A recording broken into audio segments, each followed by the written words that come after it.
When Barbara and I were writing this book, one of the main purposes is to help people realize that they are multidimensional and to also realize that they're having a human experience. Quite a number of people who've come to me for regression work have found in the regressions that they were a particular type of extraterrestrial in past lives.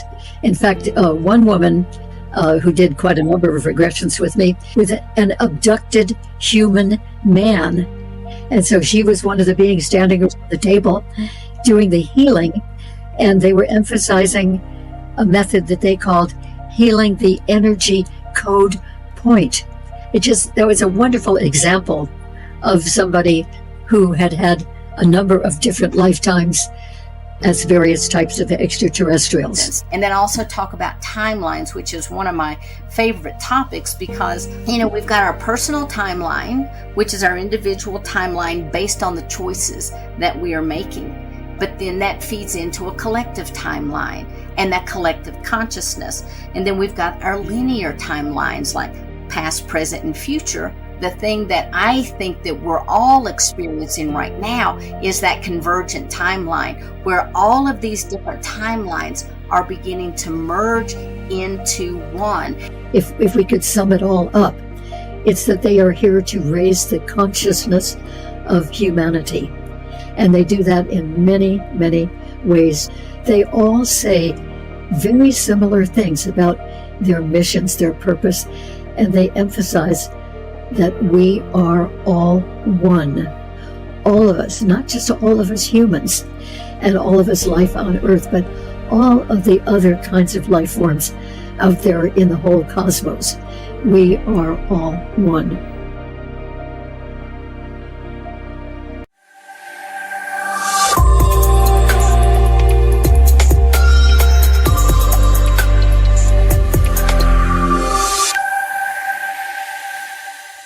Today, we are joined with the infamous Barbara Lamb and also Sheila Seppi. We're so lucky to have you both join us today. Welcome, ladies. Thanks. Thank you. Appreciate the invitation. Absolutely. And I know that you both are debuting your new book that you co-authored titled Cosmic Convergence. So congratulations for that. We are so excited for that, and we can't wait to talk about that with you today. Thank you. We're excited to be here. Great, Absolutely. great. Well, Barbara, I know that we've had you a couple of times as a guest, so thank you so much for returning as another guest with us so that we can talk with you about your new book. And I know a lot of people already know who you are, but just in case there happens to be that one person that hasn't heard of your name before, if you can share just a brief little update about your background, and then we'll go ahead and let Sheila share about her background as well. Okay, well, I have been a long time psychotherapist since 1976. And in 1984, I became involved in training for being a past life regression therapist. And in 1991, doing the regression work, people started coming to me to find out about encounters that they have had with extraterrestrial beings. And that developed over the years, a couple of thousand people at least that I have regressed for extraterrestrial encounters. And then in that group, there have been people who've come to really wonder mostly about what their own purpose in life is, sensing that they had a particular reason for being here, a mission, some kind of service. So that got me into a lot of the work that Sheila and I are talking about in our book, Cosmic Convergence. So during those years of work, including now, I'm still doing it, I have regressed people who are walk-ins, as Sheila is, and people who are starseeds, and people who are hybrids. So when Sheila and I collaborated on this book, it just seemed to be a natural fit. She has all the theory. It's incredible what she knows than anybody I've ever come across in my life. And then I had some of the practical examples, case studies of people who are walk-ins, starseeds, and hybrids. Well, this sounds like a perfect collaboration between you both as far as your experience and your backgrounds.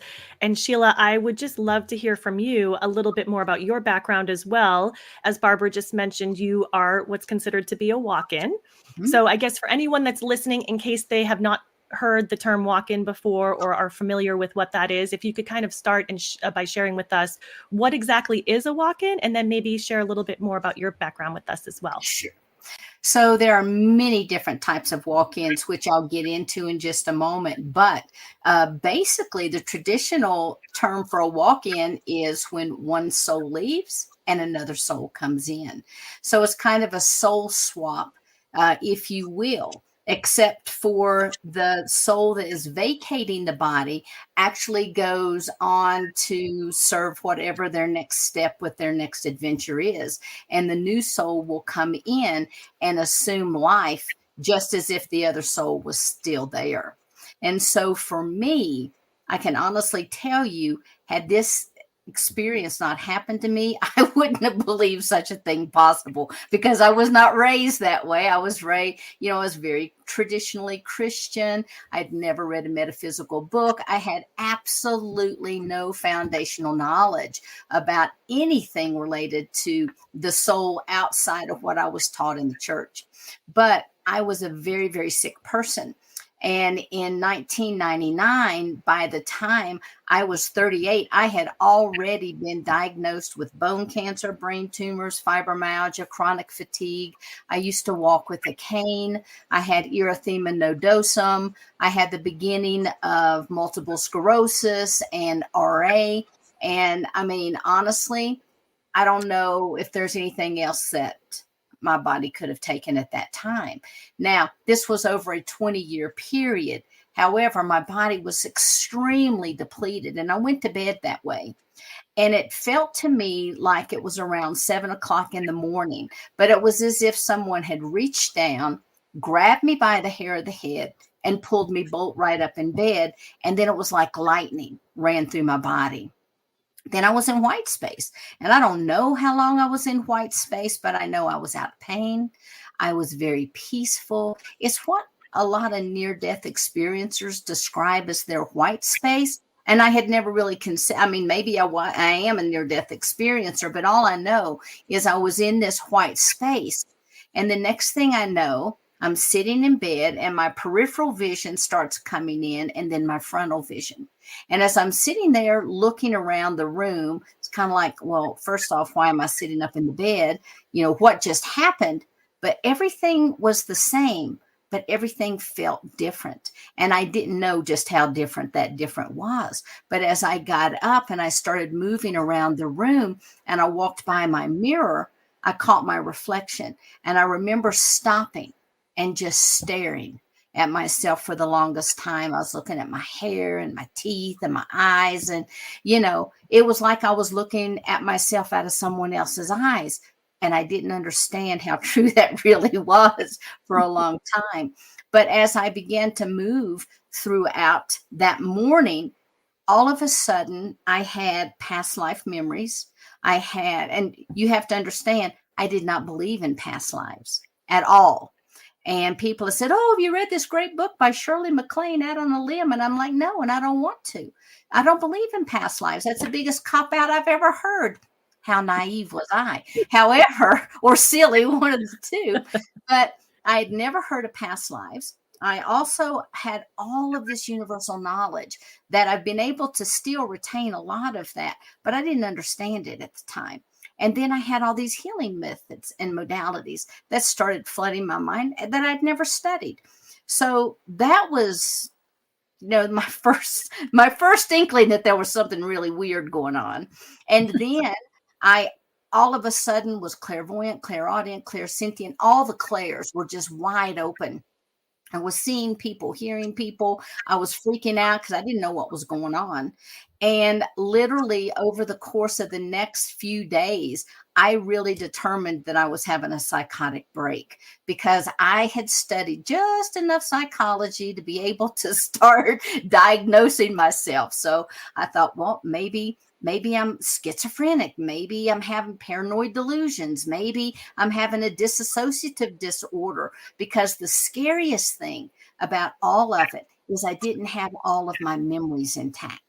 I knew who my children were. I had this immense love for them. I had a few memories about them. I had an immense love for my parents. That was it. And I was married. So within 3 months, needless to say, I'd left that marriage. And within that 3 months, everything about me had changed. My personality, the foods that I ate, the music I listened to, and nobody recognized me. And everybody thought, when I tried to share my story, they were like, you can't be telling people that. And then especially after I left my husband, they're like, if you keep talking like that, you might have your children taken away. So I just started being quiet and not sharing that story. But I did talk to a few people that I trusted, and still nobody knew what was going on. They're like, yeah, that's interesting. Needless to say, I lost all of my friends. I didn't remember my family, so it really didn't matter. I didn't have these close relationships with people, but I guess it was another 3 months. So now 6 months has passed.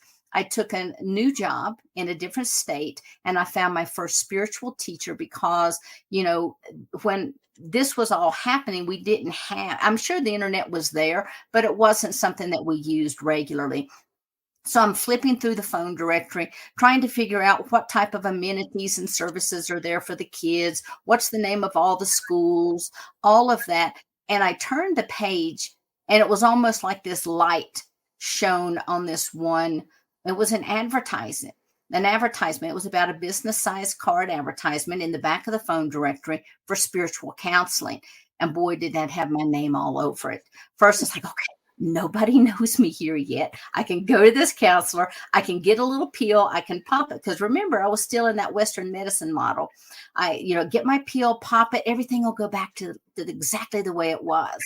But that couldn't have been further from the truth, because actually this lady was of Hopi lineage, and she ended up introducing me to the concept of a walk-in, because she was very, very familiar with walk-in. She herself was a walk-in who came in at the age of 5 through a severe accident. And so over time, working with her, I began to be able to accept the fact that I could be a walk-in. And even though I accepted it, it didn't mean a lot to me. I didn't know what to do with it. My path really hadn't unfolded for me yet. And so over the next several years, I began to work on, clearing up the behavior patterns, clearing up cellular memories, doing some ancestral healing. And most important, my teacher had also introduced me, because she was Hopi, she had introduced me to the Native American concepts of shamanism. And once I met my first spiritual guide, which I did not know was a member of my collective, but when I met my first spiritual guide, then everything started to make sense, because I could do shamanic journey to the upper world, to the middle world. I can be here, I could be there, I could astral travel, I could do this, I could do that, all at will, and learn at the same time what a walk-in was. Because one of the things that concerned for me was, oh my gosh, am I a body snatcher? And it's like, absolutely not. There's pre-birth planning that was in place. So this was all preordained, that these things would happen at an appointed time. The illnesses that the body had experienced was the avenue of exit for the old soul, to where I could come in as a new soul. And as I did, I actually came in from a collective of beings. And so I am still fully connected with them. And we, I'm just kind of like the boots on the ground here now. And so they shared information with me to get me to where I am today, including the writing of this book. Well, thank you so much for sharing that information and your story, because I think there's probably people who are listening right now who may feel like they're in that same moment that you were just describing, and wondering what is going on? What is going on with me? Why do I feel this way? And this potentially could be a reason why, right? So thank you again for sharing that. I just want to go back to the walk-in time period for you that you just mentioned, as far as when it first started happening. Did you have any memories of your prior life? I know you said you could feel the love for your family and for your children, but did you have actual memories, like of your children growing up? Or is it just that whole life is just erased, and as you come in as a new soul, you're basically starting from that point forward? It was basically erased, but it was a temporary erasing. Over time, I have been, I'm going to say, granted some of the information from that lifetime. Now, I kept asking my guys, I want more memories. I want more memories. And they're like, no, you don't. They're not yours. You don't need to clutter anything up. Well, they started, I kept on and kept on and kept on. I'm like, I need to know, addicted to that outcome. So it's like, you got to tell me. So they did tell me some things. And I'm like, well, I didn't want those memories. Give me some, good memories. And they're like, only the good ones, please. That's right. But I wasn't specific, but I was asking why a certain person was responding to me the way that they did, because I could not wrap my brain around it. And so when they gave those memories to me, I'm like, I wish I didn't have them, because they slowed down, I think, my progress for about 6 months until I could really, understand, have the forgiveness, have the compassion, and move through it. It's like, oh, okay, well, there you go. That's probably one of the main reasons that I got sick and blah, blah, blah. So I was I'm very poignant when I ask my questions now. I need to know this detail only, please. And still a lot of times they don't give it to me, but I have had a few more memories of my children, a little bit more about, growing up and that kind of thing, which I think, is really helpful because it gives me a context. When I go back and visit family, my mother thought that I had Alzheimer's because I couldn't remember anyone. And she wanted me to go to the doctor. And of course, I had to explain to her. I explained to my dad right before my first book came out that I was a walk-in. And they both take it just kind of like with a grain of salt. And it's like, okay, well, they pat me on the head like they've patted me on the head before. And it's like, honey, it's okay. You're what they call psychic, but we love you. So it's kind of one of those situations where they just accept me and life goes on. But it's really helpful to have some of those memories and remembrances of some of the people. So as we're sitting around the table talking, I at least know who they're talking about. That's going to be, I'm guessing, a little painful for the people around you too. Is that correct? Because they've almost lost somebody, and you're this different person. So how have you, I know you said that your parents have been really, pretty good about it. How have your children been, and has that bridge been, connected since you've, learned about being a walk-in? Well, fortunately, my children were young. They were 3, 6, and 12 when this happened. Now, for the 12-year-old, she saw miraculous changes that she could not understand until later. I told her that I was a walk-in, and she's like, oh my God, that makes so much sense. But the younger two, they were thrilled, because you have to remember, I was a very sick person. And that person that they knew as their mother played with them maybe a minute or two and had to lay down on the couch and play the rest of the time from the couch. So now they had a mom that could get up, and we could go do things, and we could go outside and play, and we could run and go to the park and go swimming. They loved it. And so for them, life really turned on, and they started having, much more joy in their life and a much better relationship. So for the kids, it was great. And Barbara, this must not be new news for you. I know you've experienced and had plenty of people that you've probably worked with over the years. So when you met Sheila, was it just like, oh yeah, that's pretty normal? Well, yes, when I met Sheila, I had already worked with some clients who were walk-ins. I think maybe 3 or 4 before I met Sheila. So when I met her, I just thought, oh, good. I'm getting to know another walk-in, because to me, it's absolutely fascinating.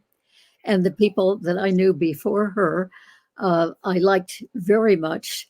I mean, they were here really to give service in the world, and they were going about that in their own unique way, having made the great adjustment, of course, coming into a human life. And yeah, I was thrilled to meet Sheila and to learn about her walk-in experience. And I have a question that actually just came to mind, Sheila, as you were sharing your story. So you said you were very unhealthy up until a certain point, and then once this walk-in experience took place, you must have overcome those health challenges. So two questions. Was that a journey to overcome the health challenges, or were you miraculously healed? And then also that begs the question, is it the soul that is attached to the body that creates any trauma or illness in the body? Because if you came in as a new soul and then you became healed, does that mean somebody who currently is a soul in a body that is ill can heal themselves? Does that make sense, the question I'm asking? It does. And I really appreciate that, because it opens up a whole different kind of conversation, which I'll share in just a moment. But to answer your question, yes, I was instantaneously healed. And when I went back to the doctors, they basically just said, oh, good, our medicine has worked. Now, looking at it in hindsight, I was guided, guarded, and protected, because if I had had a doctor worth their salt, they would have been doing all kinds, oh, well, now we need to check your blood levels, and we need more MRIs, and we need more brain scans, and how did this work? And, or at least that's what I would do as a doctor, but they didn't. Goodness. So when I first came in, as I mentioned earlier, I'm a part of a collective. The soul basically dripped in little bits at a time, because the person that I was when I first entered into the body was of Arcturian energy, because the soul had been Arcturian, and there was already a framework within the spiritual bodies that would allow for this new energy to come in without frying the biology or the neurology of the body. And as the body healed, I was able to bring more and more energy in. Now, you also have to realize the soul itself is part of the source energy. And so we're all source. We all carry that aspect. And yes, as a walk-in, if you want to say, I was fresh off the boat, so I had all this new energy that I was bringing in, that body just sucked right up and healed instantaneously. Okay. Yeah. But all of us carry that same kind of energy. Now I have moved from that Arcturian essence, which I still call in from time to time, but I operate more in that Andromedan energy, which is more the intellectual, spiritual teacher type energy. The Arcturian, when it came in, was more about rebuilding, working with that DNA, repatterning, helping me to get things up and moving. Okay. Both being very high spiritual essence beings, not one better than the other. They just have different energy sets that they carry. And so, yes, I believe that. Now, let me preface this first. If it is in our life path that we are to experience a certain thing, we're going to experience it. And it doesn't matter what type of meditation, what type of prayer, what type of medicine that you take, you are destined to walk this path.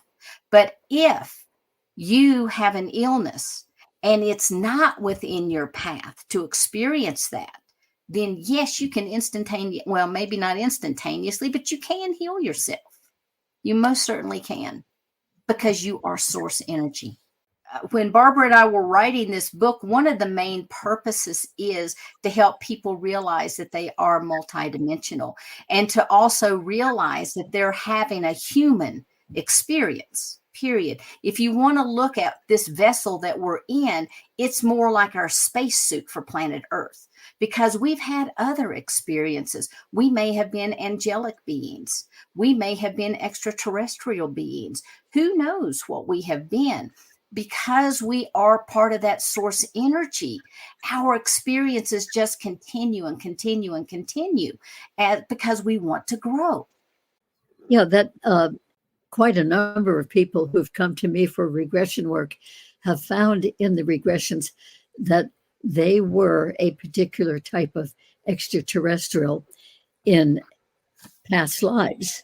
In fact, one woman who did quite a number of regressions with me, she found herself as one being on a planet and didn't like the consciousness, the focus of that group of beings. So in her next lifetime, she reincarnated as a different kind of extraterrestrial beings on a different planet.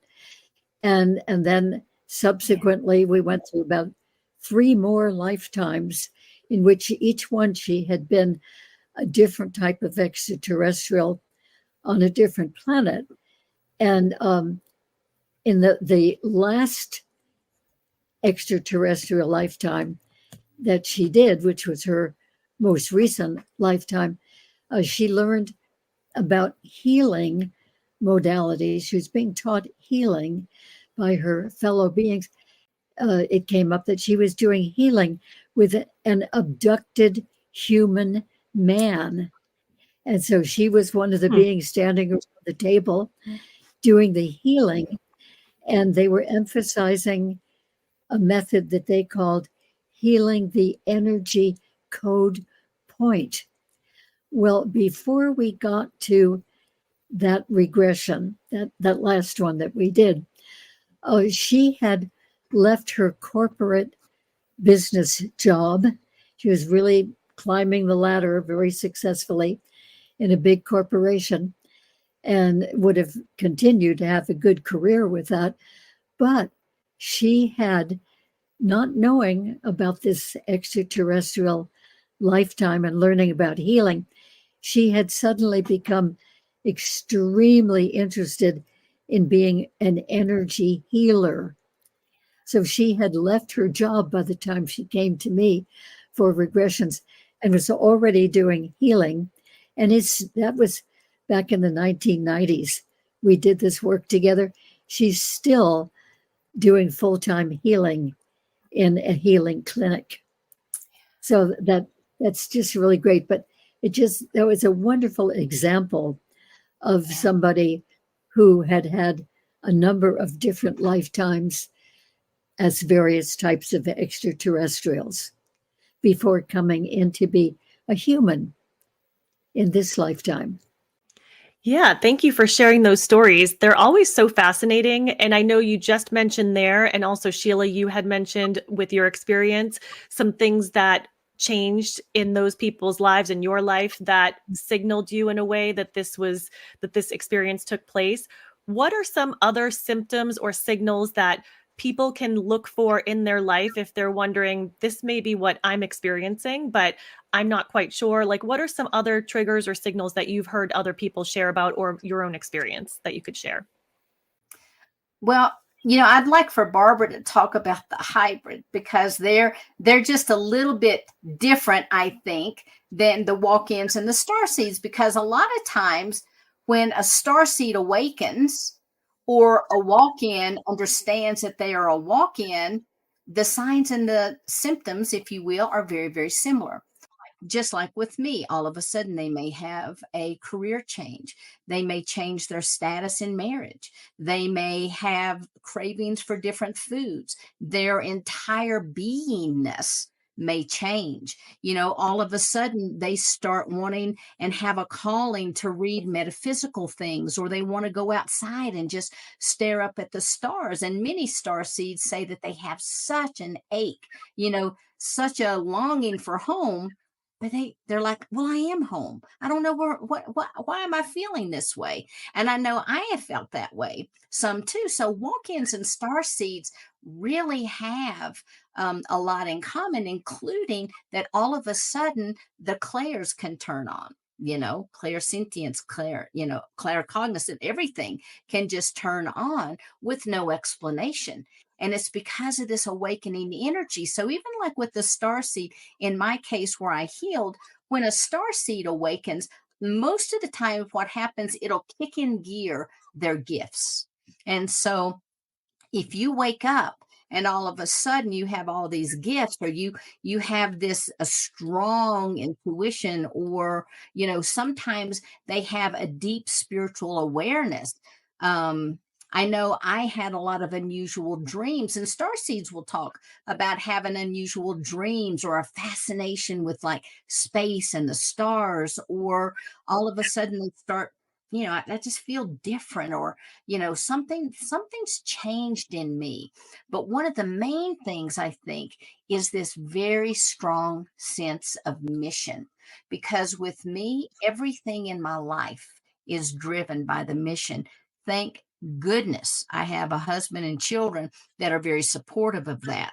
And they know, oh, here she comes, get out of the way. We gotta, she's going to go do whatever it is she's got to go do, and they're very supportive of that, because, for me, that's what this entire life is about, is my mission. And I know many, many star seeds feel the same way. Well, I would like to say about the star seeds too. It seems to me that as I have continued in this regression therapy work, that more and more people have been coming to me who are star seeds.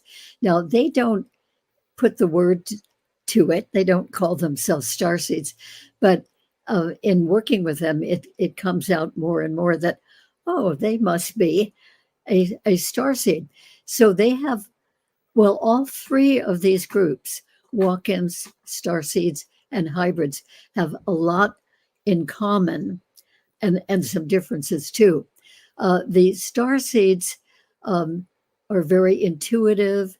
They have that wondering about space, looking up at this sky, often feeling like their real home is out there somehow, even though their parents assure them that their home is here with them.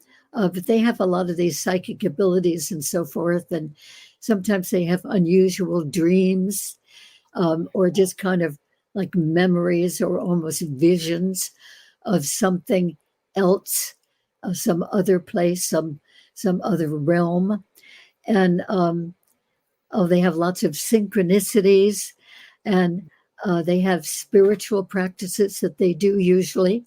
It could be a whole range of different spiritual practices, sometimes more shamanic, sometimes more ancient practices.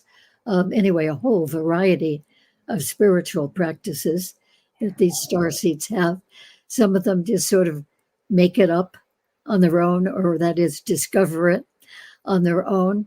But the star seeds do not have the genetics in their bodies that the hybrids have. So I'm going to switch to talking about the hybrids. The hybrids have many, many of these characteristics that the walk-ins and star seeds have. And yet they actually have been given some genetics from extraterrestrials. And with all the hybrids I know, they have genetics from not just one species of extraterrestrials, but of maybe 2 or 3 or 4 or 5 or 6, depending on the hybrid, genetics from that many different species of extraterrestrials. But in all cases, hybrids, starseeds, walk-ins, that they are here for a real purpose. They each have a sense of mission. It's a strong sense. So very often a person will come to me and they don't really know why they want a regression. They just know that they need to find out more about themselves. And they always say, I know that I'm here for a reason, for a purpose, for a mission. And I want to be sure that I'm on that mission, that I'm really doing it. Because a lot of times these people come to me for regression when they're in their 30s or 40s or 50s or even 60s, and they definitely want to get on with it if they're not already doing it. And if they're already doing their mission, which they can find out in the regression, they want to know what more they can do. Are they doing it fully, completely enough? Or is there some other aspect that they need to add to their work to really complete the mission? So basically, all three of these categories are here totally for good.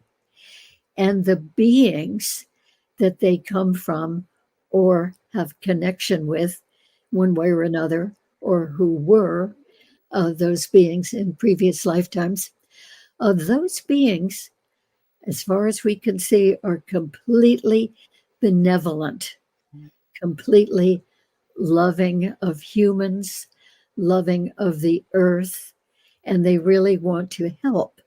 So in the case of the hybrids, the beings who gave them their genetics would really like to be able to come here and do this work themselves, but they can't because they're different physiologies, different dimensions in many cases, and they just would not survive here. So, because they cannot come here, but they would like to see the work done here that they would like to do to help humanity and help the earth, that's why they create the hybrids. So the hybrids will be born here and live their entire lives here and do the service that the beings would really like to be able to do. So it's really a wonderful system as far as I can see. And the hybrids are hybridized in two basic ways. One is that eggs are taken from the human mother and sperm taken from the human father and taken by the other beings, the extraterrestrials, and they're combined together. I picture it like in a little petri dish of some sort. They mix it together with their genetics, and then very often they will implant that little embryo into the human mother to gestate for a couple of months, and then they will take that back. If it's going to be a hybrid who will be living on the ship, they'll take that little embryo out and gestate it in a tank on the ship.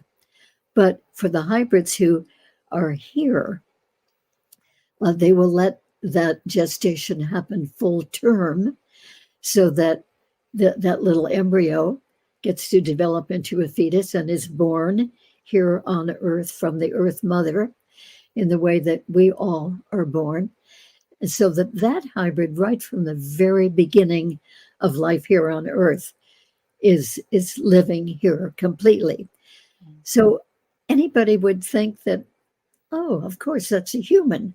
They wouldn't question it until maybe they learn a little bit more about that hybrid. And that hybrid from a very early age will have intuitive and psychic abilities and ability to send healing energy to others. Often these hybrid children will be found healing a little wounded animal or a little bird or another child or a parent. I've had those kinds of cases come up in my work. And they also feel different than everybody because they have all these special abilities. They see auras. They run energy. They're very sensitive to frequencies and energies here on Earth. And Other people they know don't seem to be sensitive about the frequencies, but they are. In many cases, it's really difficult for them because of the extraterrestrial genetics. And anyway, they grow up to give wonderful services. They have a sense that they're here for a purpose and a mission. And basically, if we could sum it all up, it's that they are here to raise the consciousness of humanity. And they do that in many, many ways, teaching, webinars, seminars, podcasts, in-person meetings, in-person counseling, lectures in big lecture halls, writing books, writing articles. So they're really doing what they can to raise the consciousness of humanity and also to help humanity to know more about these benevolent extraterrestrial beings. So a lot of them, well, all of the hybrids whom I have known, particularly the ones that are written by Miguel Mendonça and myself in the book, Meet the Hybrids, they all say very similar things about their missions, their purpose, and they emphasize that we are all one. All of us, not just all of us humans and all of us life on Earth, but all of the other kinds of life forms out there in the whole cosmos. We are all one. So it's a wonderful perspective, goes very, very much along with the starseeds and the walk-ins. All three types are here with such a benevolent, helpful mission. And yet, if you met them in a meeting or on the street or wherever, you would see a regular looking human person. There's nothing freaky about any of them. Look at Sheila as a wonderful example, just a wonderful, attractive person. And that's true of all of them, just normal, regular people who do happen to have these special characteristics. And it's all for the good. I love it. Yeah. Well, I actually had a question for you about the star seeds, because we oftentimes hear star seed and indigo children kind of put in the same category. And I know we had, obviously, Mary Rodwell very well, and Dolores Cannon. You all were good friends. And Dolores has always talked about the waves of souls that are coming in. And so my question is, what age bracket would you say a star seed would be in? Because it always seems like they're identified as children. And I know that the new human, as Mary likes to call it, is coming in, as we say, fully loaded with all of the clairs opened up already. But what about us older folks? Do we have any special abilities, or can any of us be considered star seeds, or is that really just for the younger people? Oh, no, it's for all ages, definitely. I mean, there are star kids, and they have the same qualities, characteristics, abilities as these star seed adults, but they're all the same. So I think these star kids grow up to be star seeds, and star seeds, again, of course, begin at a very young age being a star seed. So it's all the same. There's the same type of wonderful being. Yeah, and I would like to mention too, in our book, we have a chapter dedicated, one to the walk-ins, one to star seeds, one to the hybrids. And in the star seed section, we do talk about the different types of souls, or where they may be coming from. And of course, the indigo children are believed to possess this innate spiritual gift, and they too have a very strong purpose. So, indigos are more, I think that they're the ones that really came here first to usher in this new age of consciousness and transformation. And they have their gifts online. And as we go come forward now, the new children that are coming in, whereas the indigos had to be the way showers of the time, have set the pace. So when these children come in, it's great for them to be able to, oh yeah, I'm coming in with this concept. I remember this. We're going to help build this. We're going to, blah, blah, blah.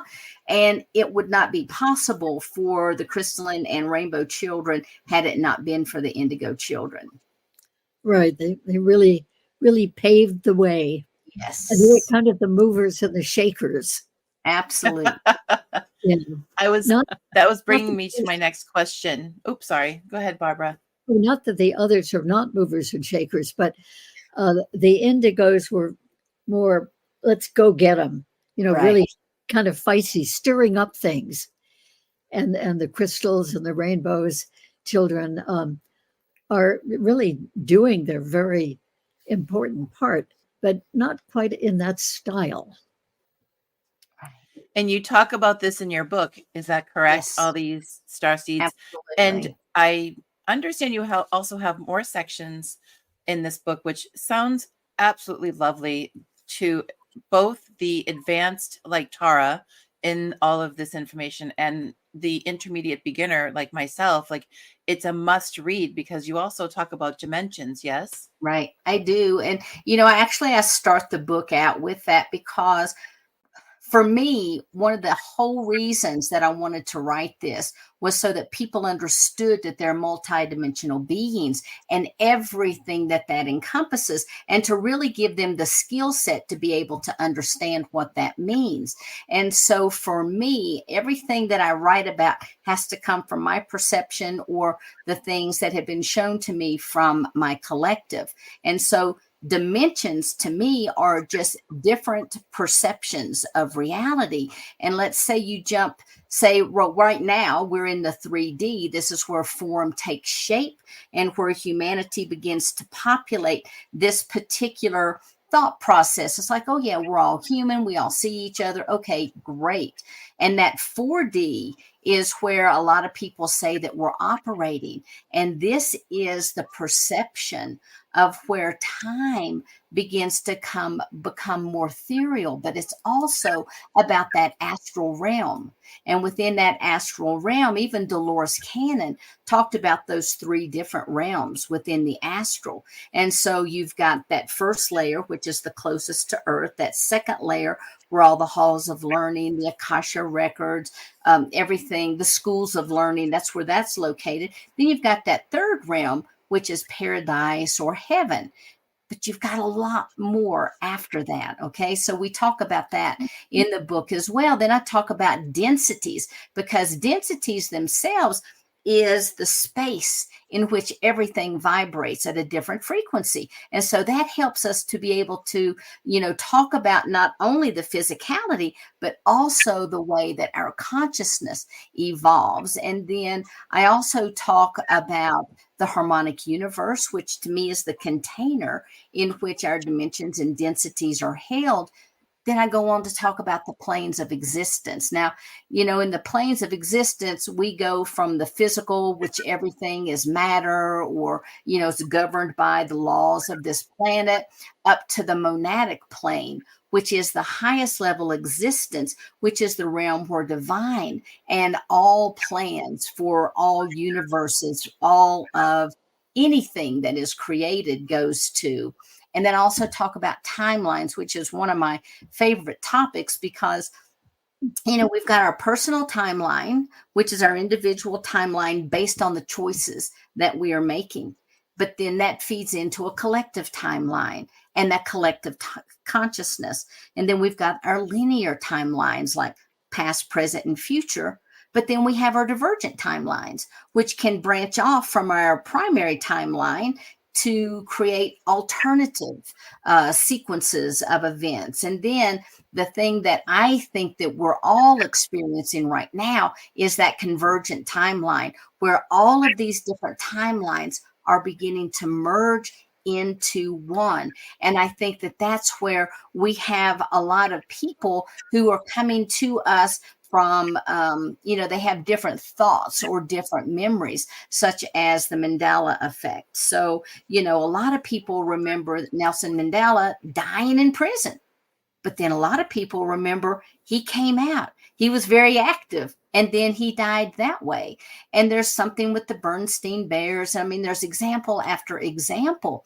But this, to me, is where these timelines are beginning to merge. Then we talk about different kinds of realities and alternative universes. And then I go into like the holographic form of the body, the holographic grid, and what makes that up, and the aura, and all of our various spiritual bodies, and the chakras, and the meridians. And then my healing team, Uma, Ra, and Sina, which are Arcturian, Andromedan, and angelic, gave me a healing technique called soul reconnection technique, where you go into the various layers of the holographic grid and you begin to clear these timelines. You begin to clear ancestral imprints. You begin to clear, sometimes they'll look like little nicks, like you get a pick in your sweater. They'll look like a little pick or something. And so I give the basics of these, all of this information in there,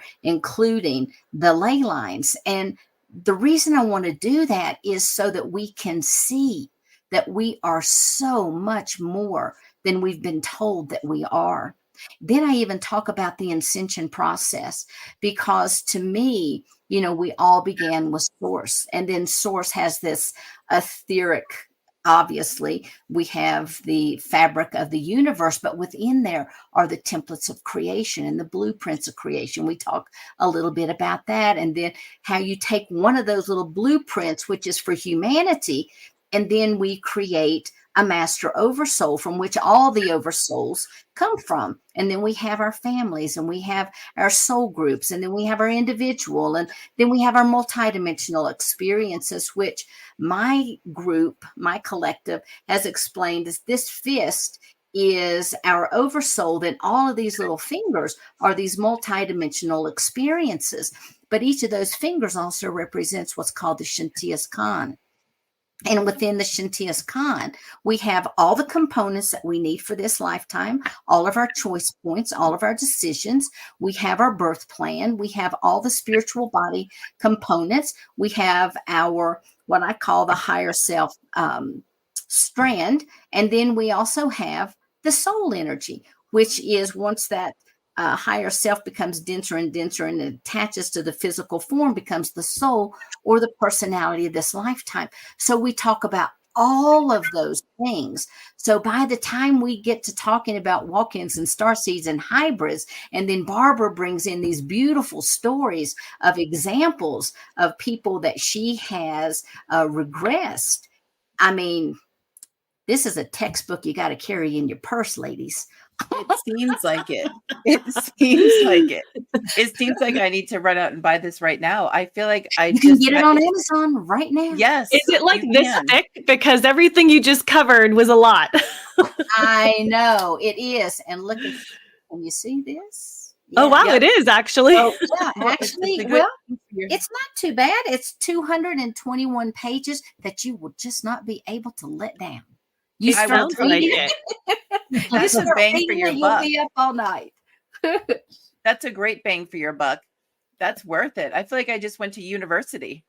Yeah, well, you do get a lot of concepts, but they're broken down in digestible bites that really make sense. And I'm so grateful, that my collective, that's one of the things, they give me information, but they break it down so we can have these kind of conversations. And everybody's like, well, of course I knew that. Of course, that makes sense. But it's just a book of remembering what you already know. Sure. Like we can spend an hour on every single topic you just referenced easily. Oh, right. Right. Yeah, we could. And, it's been such an honor to do this book with Barbara because, she's just a plethora of knowledge and it's such real stuff.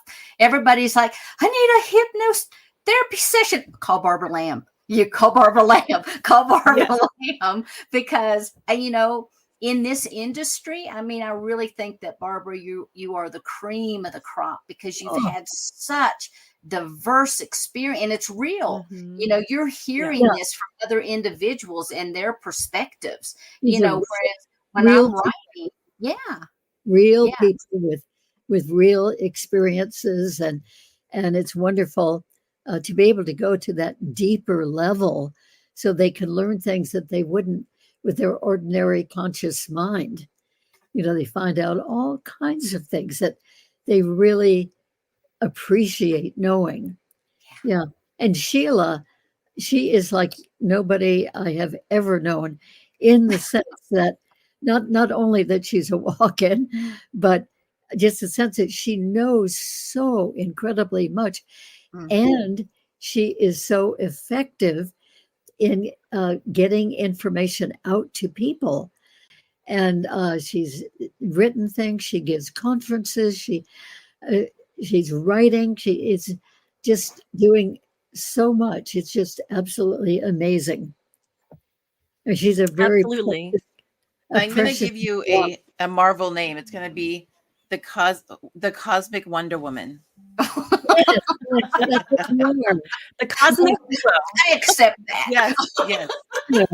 Yay. Yeah, it's all I love I've it. had to I learn love it, it. you know.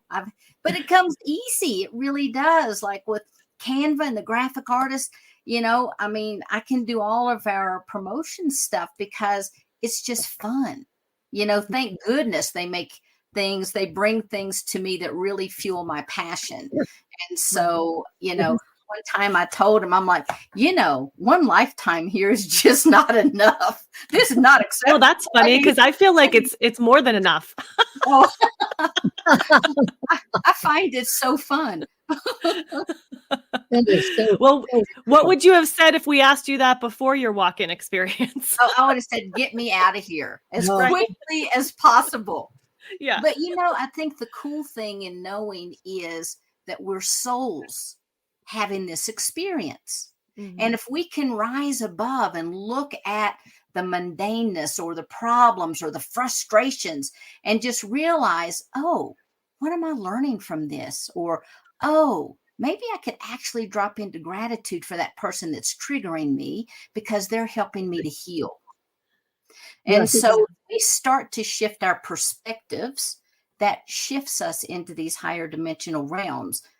But the trick is staying there. So, you know, if we can hold that energy, that high frequency energy, and we all hold it at the same time, miraculous things happen. People Ooh, are all the time asking me, oh, when is the ascension happening? When is it coming? It's like, well, when we as a human species decide it's time, that's when it'll be here because we're Sheila, I think creating. you psychically tapped into what my next question was, because I was going to actually say we are in the middle of this great ascension, and some people are very confused and don't know what's going on, and they don't know how to manage their life and what's coming next. And what advice would you have for anybody who's in that state of confusion? And I feel like that answer that you just gave was perfect for that.